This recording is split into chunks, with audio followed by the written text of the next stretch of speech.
The gun shook in Jane's hands, trembling so violently she could barely hold it. Through the panic room monitor, she watched Jung fight for his life against a dozen armed men. Blood, gunfire, chaos. And all she could think was that this was her fault. She had brought this war to his doorstep. If anyone thought the first part of her story was intense, they hadn't seen anything yet. Because the Korean Mafia boss who saved her, she was about to be the one who had to save him. The gates to Jung's family estate were enormous, 15 feet of solid iron, security cameras tracking every movement. As the car drove through, Jane counted at least 6 armed guards just at the entrance. This wasn't a home. It was a fortress. "What is this place?" she whispered. "My family's estate," Jung said quietly. "You'll be safe here." Safe. The word felt like a cruel joke. 3 hours ago, someone had spray-painted a death threat on her bedroom wall. Now she was being taken into what looked like a military compound disguised as a luxury mansion. When the car stopped, Jung reached for her hand, squeezing gently. "I know this is overwhelming, but I promise no one will hurt you here." She wanted to believe him. God, she did. Inside, the estate was breathtaking and terrifying all at once. Marble floors, crystal chandeliers, priceless art. But everywhere she looked, there were security monitors and armed men. The air itself felt tense. Jung led her through the hall, and she felt like she'd stepped into a movie, except this wasn't fiction. This was her life now. "You'll stay here until this is resolved," he said. Something in Jane snapped. Fear, confusion, stress, it all spilled out at once. "I didn't ask for any of this. I slept with you one time, and now someone wants me dead." Jung grabbed her shoulders, not roughly but firm enough to pull her back into focus. His dark eyes locked onto hers with an intensity that made her breath hitch. "And that one time made you a target," he said, voice low and pained. "I never wanted this for you, but I will keep you safe." "How can you promise that when?" "Because I won't let them touch you. Do you understand me, Jane? No one will hurt you while I'm breathing." Before she could reply, an older Korean woman appeared. Elegant, maybe in her 60s, with kind eyes. "Mrs. Kim," Jung said. "This is Jane. Please show her to the guest suite." Mrs. Kim bowed slightly and guided Jane away. Jung watched her go, eyes softening for a moment before he turned and strode down the hall, with 2 guards following. The guest suite was bigger than Jane's entire apartment. Luxurious, pristine, overwhelming. But to her, it felt like a cage. A beautiful one, but a cage nonetheless. Her phone was missing. Jung must have taken it. "Security risk," she imagined him saying. She couldn't sleep, so at 2 in the morning, she crept downstairs. She found Jung in a high-tech office, surrounded by screens showing the estate from every angle. He spoke rapid Korean into the phone, cold and commanding, nothing like the tender version of him she'd seen earlier. When he noticed her, he ended the call immediately. "You should be resting," he said. "I want answers," Jane demanded. "If I'm in danger, I deserve to know why." Jung dismissed the 2 men in the room and gestured for her to sit. He looked exhausted, like the weight of everything he carried was finally catching up to him. He explained how his grandfather built the Kong Empire using legitimate businesses, but eventually made deals with dangerous people. His father tried to straighten everything out, but the stress consumed him, leaving him incapacitated. And now the business had fallen on Jung. Jane listened, heart aching as he spoke of corruption, violence, and betrayal. His uncle, Dong-ho, he explained, wanted to keep the criminal empire alive. Jung had cut him off from family accounts and stripped him of his position. He thought that would be the end of it. It wasn't. Jung pulled up surveillance footage of Jane, walking to work, going to the gym, entering her friend's apartment. Days of being watched. "Dong-ho's men have been watching you for over a week," Jung said quietly. "Since our first dinner." Jane felt sick, violated. "Why didn't you tell me? I had my men protecting you. I thought I could handle this without scaring you." "Well, I'm scared now," she shouted. "Someone threatened to kill me. They destroyed my room. And you knew I was being watched? I was trying to protect you. By keeping me in the dark?" Jung stepped forward and held her arms gently but firmly. "You're right. I should have told you. But the moment he realized you mattered to me, you became a target. You barely know me, she whispered. His gaze deepened, burning through her defenses. I know enough. You're the first person in years who made me want something other than this life. When I'm with you, I can breathe. And I swear, I would burn this entire city before I let anyone hurt you. The intensity of his words made her knees weak. What are you going to do? She asked softly. Jung's expression hardened into something deadly. I'm going to end this. Permanently. The first morning at the estate, Jane woke up disoriented and alone. Sunlight streamed through the enormous windows, and for a moment she forgot where she was. Then reality slammed back into her chest. She was a prisoner in a mansion. A very luxurious, very well-guarded prisoner, but a prisoner all the same. She wandered the estate grounds, or at least the areas she was allowed to see. Manicured gardens that looked like magazine covers, an Olympic-sized pool, a gym that felt like a professional training center. Everything was beautiful. Everything was perfect. Everything was locked down. Guards manned every hall, every door, every pathway, watching her, tracking her, containing her. When she tried to approach the front gate, a guard stopped her with a firm, polite wall of muscle. I'm sorry, Miss Chen. Mr. Kang's orders. No one leaves without permission. I'm not a guest, she muttered. I'm a hostage. The guard didn't react. For your protection, miss. She returned inside, feeling the cage tighten around her ribs. Mrs. Kim found her in the kitchen, staring at a breakfast she couldn't bring herself to touch. The older woman placed a cup of tea in front of her and gave her a gentle, empathetic look. How long have you worked for the Kong family? Jane asked softly. 23 years, Mrs. Kim replied. I raised Mr. Jung after his mother became ill. Is he always like this? Jane asked. So, controlling? Mrs. Kim's expression softened. He protects in the only way he knows. In his world, love is a weakness. Something to hide. Something to guard. He has never brought a woman here before. You must be very special. The word love hung in the air like a shadow neither of them touched again. Days blurred into one another. Jane had no phone, no internet, no connections to the outside world. Jung had already handled her job. She was on extended leave. Another choice made for her. Another cage disguised as kindness. She only saw him in the evenings, and even then hardly at all. He was constantly in meetings or issuing orders, surrounded by men with guns and security monitors showing threats she didn't understand. His world was unfolding behind closed doors. Danger, tension, violence.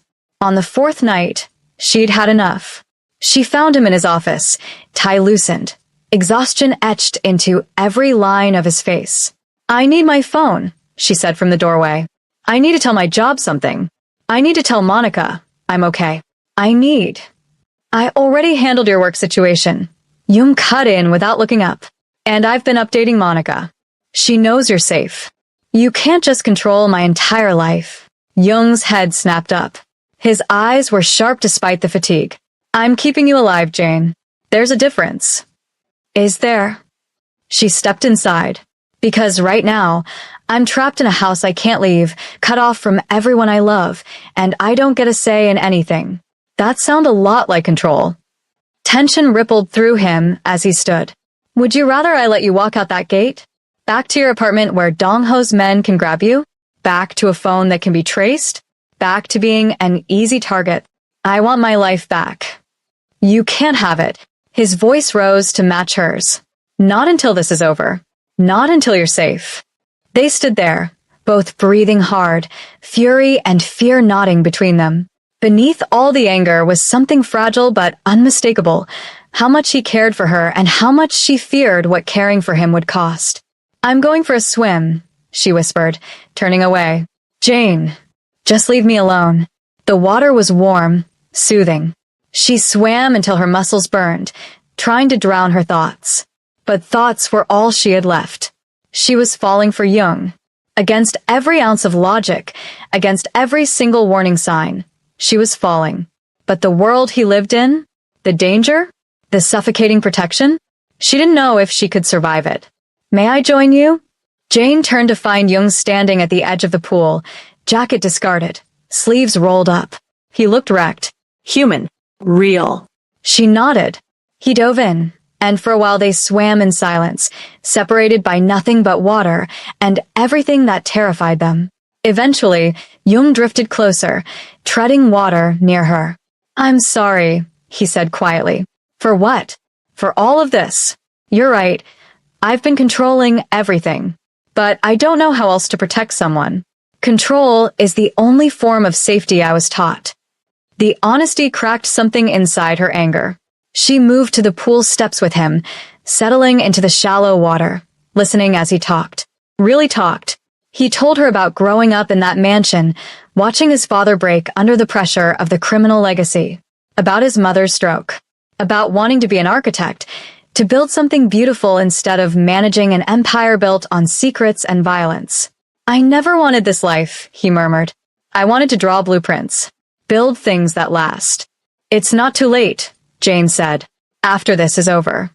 "Men like me don't get after," he said softly. "Just different versions of during." "That's depressing." "That's reality." She moved closer, water rippling between them. "What if you didn't have to go back?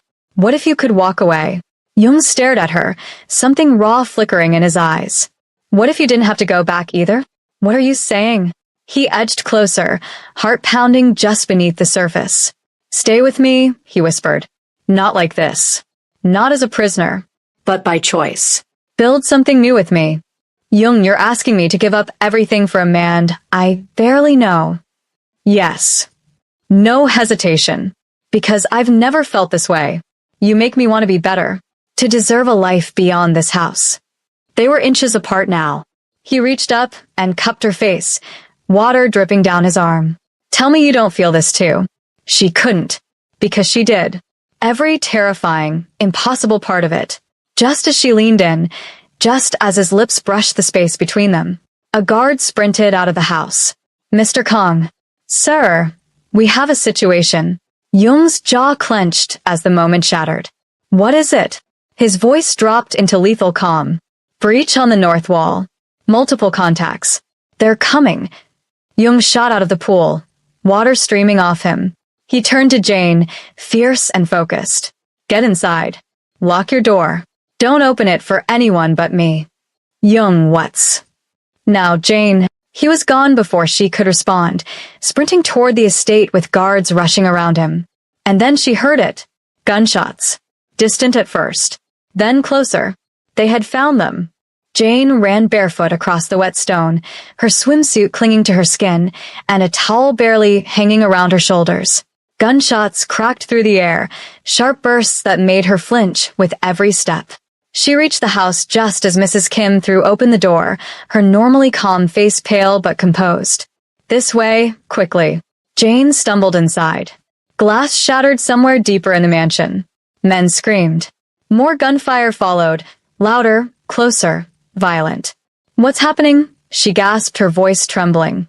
"Dong-ho's men." "They breached the wall," Mrs. Kim said, pushing her toward the stairs. "Your room. Lock the door." An explosion rocked the house. Jane screamed as the floor trembled. Mrs. Kim grabbed her arm to steady her. Then Jung appeared, like a shadow pulled from smoke. Gun in hand, shirt soaked with blood that Jane prayed wasn't his. "Change of plans," he said, voice low and steady despite everything. "We're moving." He seized her hand, pulling her down hallways she didn't recognize. Guards rushed past them, shouting orders in Korean, firing back toward the chaos behind them. They burst into a library lined with tall shelves. Jung moved straight to one, pressed a hidden switch, and the entire shelf clicked and swung inward to reveal a reinforced room. A panic room. "Get in," he ordered, pushing her toward it. "What?" "No, Jung, tell me what's." "Dong-ho brought an army," he said, checking the magazines on his gun. "You'll be safe here. The walls are reinforced steel. And where are you going?" "To end this." He began closing the door. Jane grabbed his arm, desperate. "Don't leave me. Jung, please." He kissed her, hard, quick, almost violent in its urgency. When he pulled back, his eyes were on fire. "I will come back for you. I promise." He gently freed himself from her grip. There's a gun in the drawer. Don't open the door for anyone but me. Tears blurred her vision as he whispered, I love you, Jane. Then the heavy steel door sealed shut, leaving her in suffocating darkness. She stood still, shaking, until red emergency lights flickered on. The room was small, 10 feet square, a cot, supplies, and a wall of monitors. She switched them on. The feeds sprang to life. The estate had become a battlefield. Jung's men fought in the gardens, the halls, the open courtyard. Muzzle flashes lit the night, bodies fell, and shadows moved with lethal intent. Then she found him on a monitor. Jung moved like a force of nature, precise, merciless. His face was cold as he took down enemy after enemy. This wasn't the man who told her about blueprints and quiet dreams. This was the heir of a criminal empire, trained for war. Instead of fear, a strange, desperate relief filled her. He had to be this dangerous to survive, to come back to her. Minutes dragged into eternity. She tracked him from camera to camera, panicking every time he slipped out of sight. Then something else caught her eye. A man, one of Dongho's, moving alone, weaving through the house with clear purpose. Heading for the library. Heading for her. Her blood turned to ice. On the monitor, she watched him search the shelves. He pressed something. The bookshelf began to open. Her breath hitched violently. She scrambled for the drawer Jung mentioned. Inside, her shaking hand found cold metal. A gun. She'd never held one before. But she raised it, trembling so hard, she could barely aim at the widening crack of light. The door swung open fully. Jung stood there, covered in blood, gun raised. Her knees buckled. The gun slipped from her hands as she collapsed into his arms, sobbing uncontrollably. He held her, whispering softly in Korean, a soothing tone she didn't need translated. Safe. She was safe. Did you? The words stuck in her throat. They're gone, Jung murmured. It's over. Did you kill them? He looked at her then, really looked, and she had her answer. Some truths lived in the eyes, not the mouth. Mrs. Kim rushed in with medical supplies. That's when Jane noticed the blood on Jung's shoulder wasn't from someone else. You're hurt, she said, panic rising. It's nothing. It's not nothing. She snatched the supplies from Mrs. Kim. Sit down. Shockingly, Jung obeyed. She cleaned the graze on his shoulder with trembling hands, focusing on each step to keep herself from breaking apart. You surprise me, Jung said quietly. How? Most people would be hysterical. You're strong. Jane gave a shaky laugh. I don't feel strong. I feel terrified. Strength isn't the absence of fear. He placed his hand gently over hers. It's acting despite it. You were brave. I almost shot you, she whispered. But you didn't. You waited. You stayed calm. He stood, grimacing slightly. Come on. Let's get out of this room. Later, in his office, once she'd changed and the shaking had finally slowed, she asked the question she feared most. This isn't going to stop, is it? Jung stared at the security feeds, jaw tight. Not unless I stop Dong Ho permanently. What does that mean? It means, he said coldly, I have to prove I'm more dangerous than he is. That coming after me has consequences he cannot survive. Fear twisted inside her. And then what? You become the monster he thinks you are? Jung's expression darkened. Maybe I already am. Jane stepped close, cupping his face, forcing him to meet her eyes. No. A monster wouldn't have protected me, wouldn't give me choices, wouldn't look at me like this. He swallowed, something breaking in his gaze. I'm choosing to stay, she said. Not because I'm trapped. Not because I'm scared, but because I'm falling for you, Jung Kong. And that terrifies me more than any of this. His breath caught. He pulled her tightly against him, burying his face in her hair. I will keep you safe, he vowed. Whatever it takes. Even if I have to become the monster. Then I'll bring you back, she whispered. From whatever darkness you go into. I'll be your light. They held each other as the estate outside descended into cleanup, the bodies, the destruction, the aftermath of violence. And Jane understood something terrifying and undeniable. She meant every word she said. She would follow Jung Kong into any darkness. She would fight for him, stand with him, bring him back, because despite the chaos, the danger, the blood, she loved him. God help her, she loved him. The next morning, Jung's entire security team assembled in a conference room Jane hadn't known existed. 20 men in dark suits sat around a long table, all looking deadly serious, all watching Jung as if he were a commanding general preparing them for war. Jane sat beside him, his hand resting possessively on her knee under the table.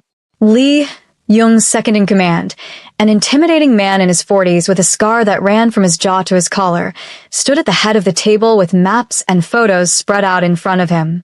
Dong-ho is hiding in one of his warehouses in the industrial district, Lee reported in English for Jane's benefit. Heavy security. At least 30 men. Getting to him will be difficult. Then we don't go to him, Jung said calmly. We make him come to us. Lee narrowed his eyes. How? Jung's grip on Jane's knee tightened. We use the one thing he wants most. Me, vulnerable. No, Jane said immediately, already sensing where this was heading.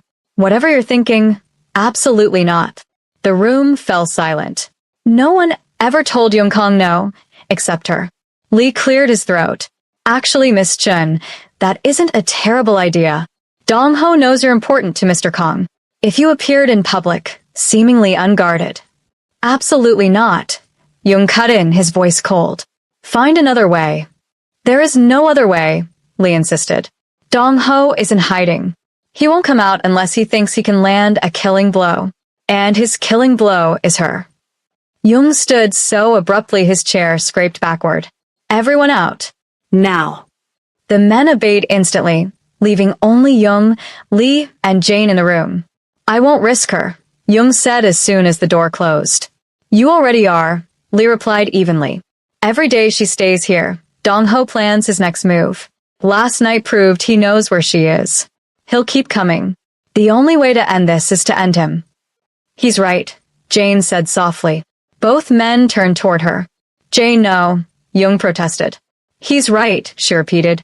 I can't live like this. Hiding, trapped, waiting for the next attack. If I can help end this, I want to. You don't understand what you're asking. I do. She stepped forward and placed her hands on his chest. I trust you. You said you'd protect me. So protect me, but let me help. Jung exchanged a long, tense look with Lee before turning back to her. There was anguish in his eyes. If anything happens to her, he warned Lee. It won't, Lee replied. We'll have men everywhere. The second Dong-ho makes a move, we'll have him. Jung closed his eyes, then sighed deeply. When he opened them again, he fixed his gaze on Jane. You're sure? I'm sure. Then we do this my way. Every precaution.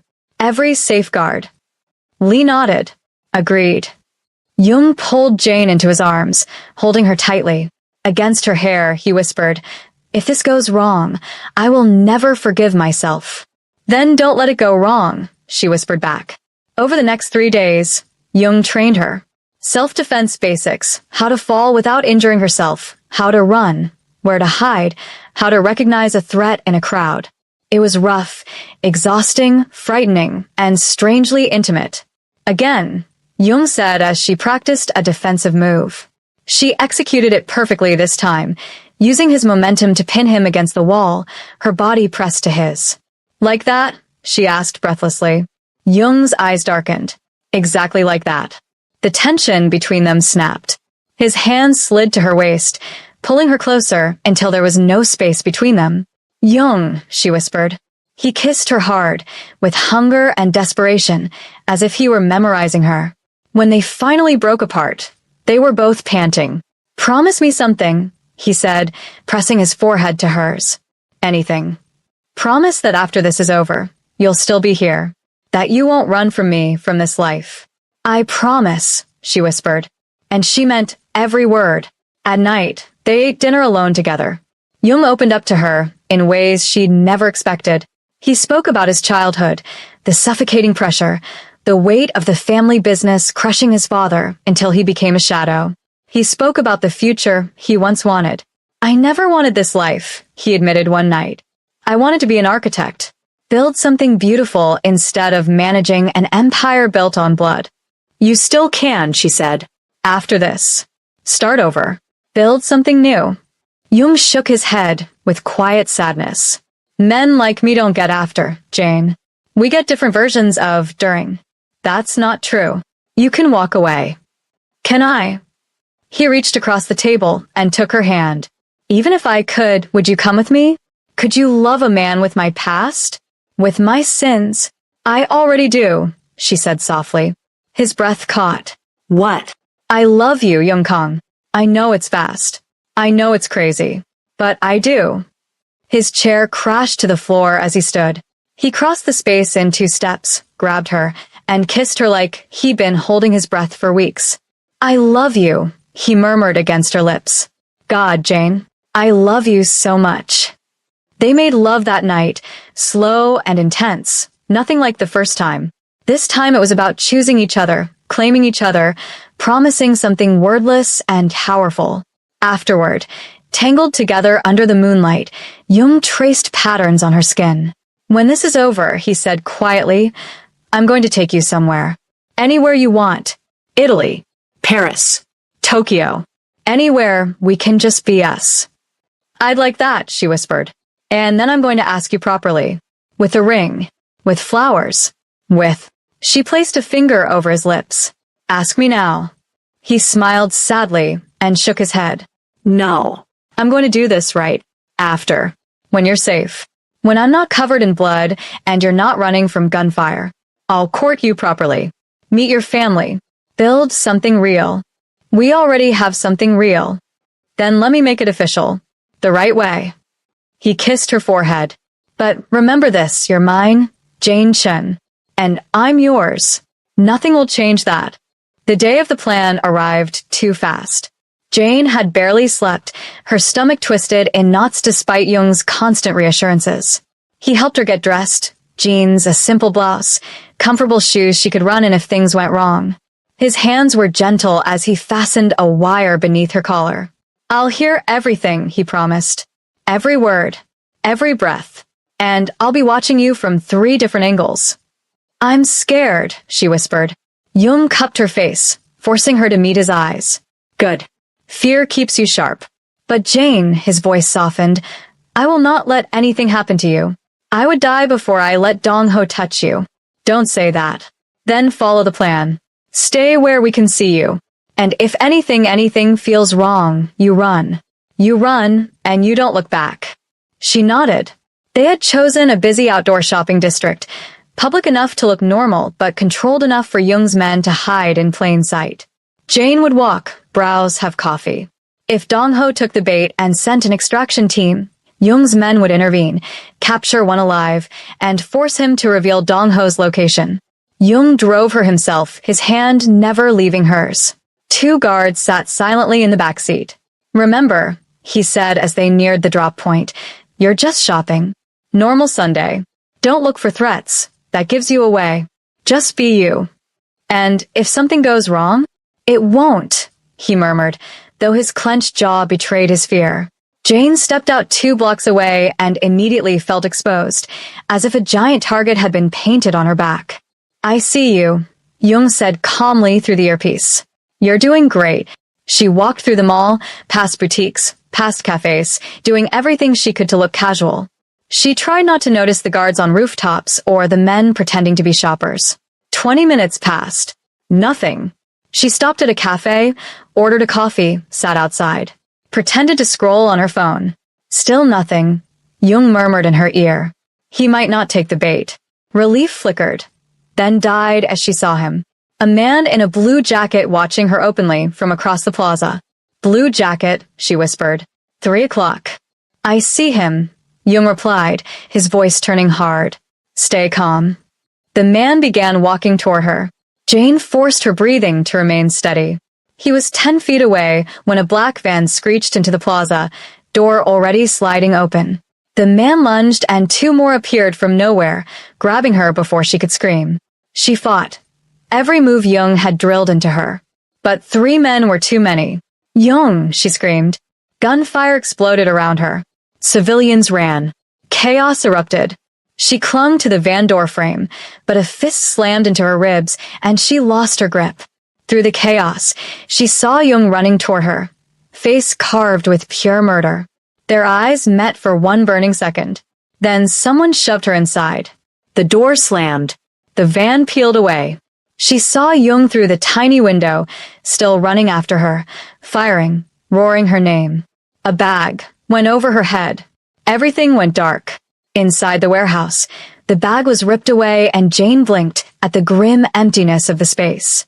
Standing in front of her was Dong-ho, a colder, older reflection of Jung. "So you're the girl who made my nephew soft," he said in perfect English. "He's going to kill you for this," she shot back. Dong-ho laughed. "Is he? You don't know him like I do."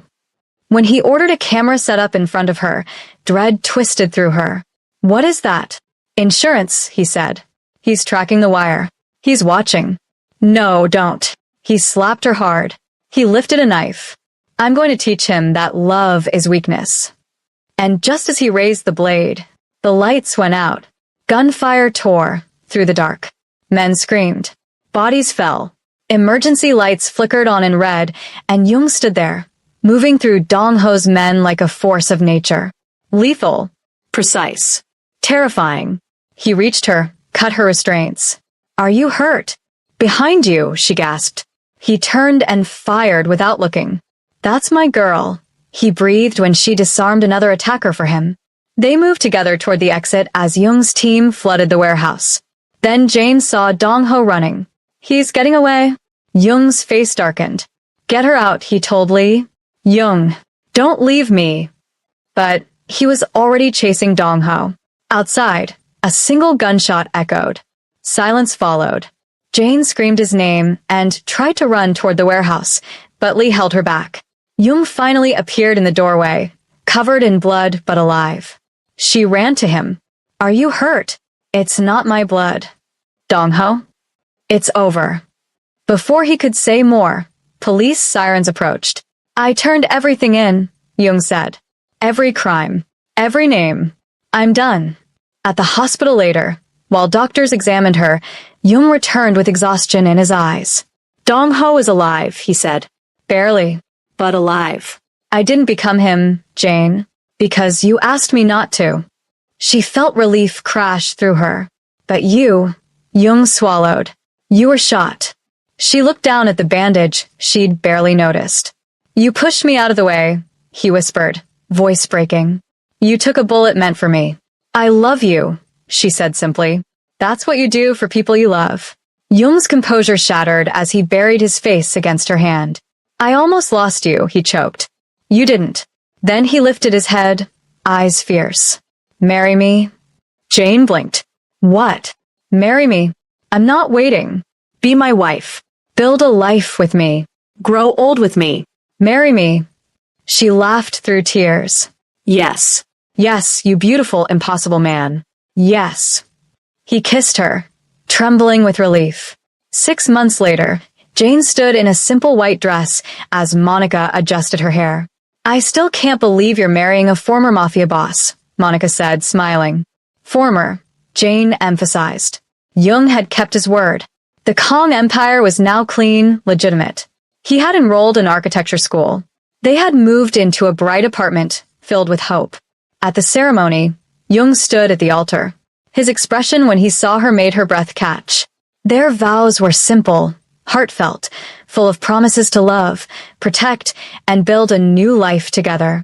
Later, when Jung kissed her, he whispered, "Thank you for that one night." She laughed. "Thank you for never letting me go." 5 years later, their 3-year-old daughter came running across their garden.